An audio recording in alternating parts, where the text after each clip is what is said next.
Добрый вечер. Assalomu alaykum. Hammaga maslarga bomba bir xabar aytmoqchiman. Ko'pchilik xabarlarni ham ko'rmaydi, boshqa ham qilmaydi. Mana bugun faxrlansam bo'ladigan ham qizim, ham shogirdim, ham sevgilim Saida Mirziyoyevani mana saytida o'qigan bo'lsanglar, вместе с торговым представительством США, deyapti, послом Джеймсоном Григором обсудили растущий интерес американских инвесторов в O'zbekiston. O'zbekistonga ham O'zbekiston VTOga a'zo bo'ladigan, xudo xolasa. VTO nima? Maslarga tushuntiray. VTO Всемирная торговая организация. Это клуб стран, договорившихся торговать друг с другом по единым честным правилам, снижая таможенные пошлины и устраняя барьеры. ВТО помогает избежать торговых войн, обеспечивает стабильность цен и разрешает споры между государствами, делая международную торговлю проще и прозрачнее. Равные права. Страна не имеет права делать скидки для одного торгового партнера, не представляя их другим членам ВТО. ВТОга a'zo bo'lib, hammasi bir-biriga qilgandan keyin bittasiga skidka, bittasiga po'shnib, bittasiga baland bo'ladi. Xullas, снижение барьеров, постепенное уменьшение пошлин и ограничений на ввоз товаров в страны. Честная конкуренция. Запрет на использование несправедливых методов для поддержки своих производителей, например, чрезмерные субсидии, снижение цен. Да? Зачем нужно ВТО? На моих ВТО керак.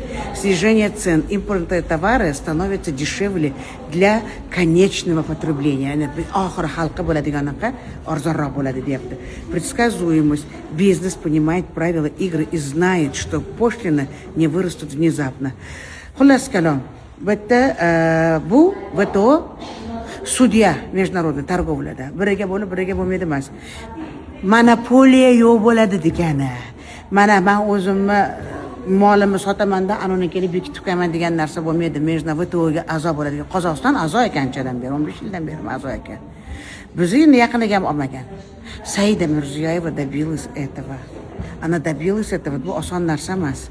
Har qancha faxrlansak yana gapirasizlar. Bo'lar ekan-a? Na prezidentga, ya'ni dadasi qanaqa bo'ladi? Qanaqa bo'lar ekan ishlash? Xalqiga qilgan. Agar shu savdoni ichida bo'lsa, shu monopoliyaga qarshi shunaqa narsa qilgan bo'larmidi?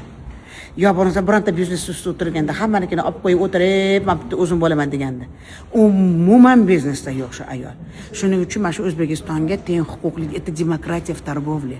Monopoliya bo'lmaydi degani. Haq huquqiylarni tanisanglar, juda katta imtiyoz imkoniyatlar bo'lyapti.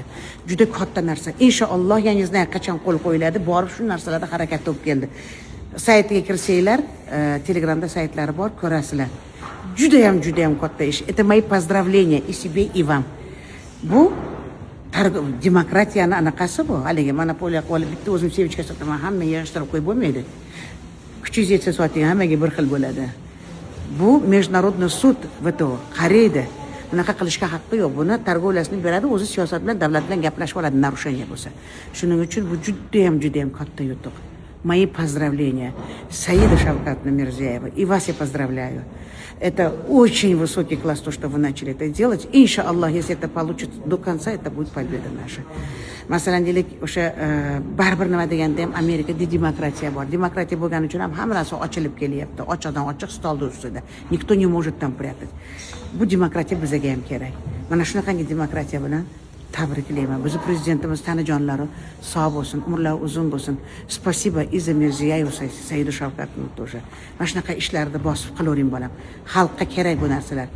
Bilgan biladi, savdogarlar juda yaxshi biladi. Haqlaringni tanisalaring, yuridik haqlaringni tanisalaring, imtiyoz juda katta.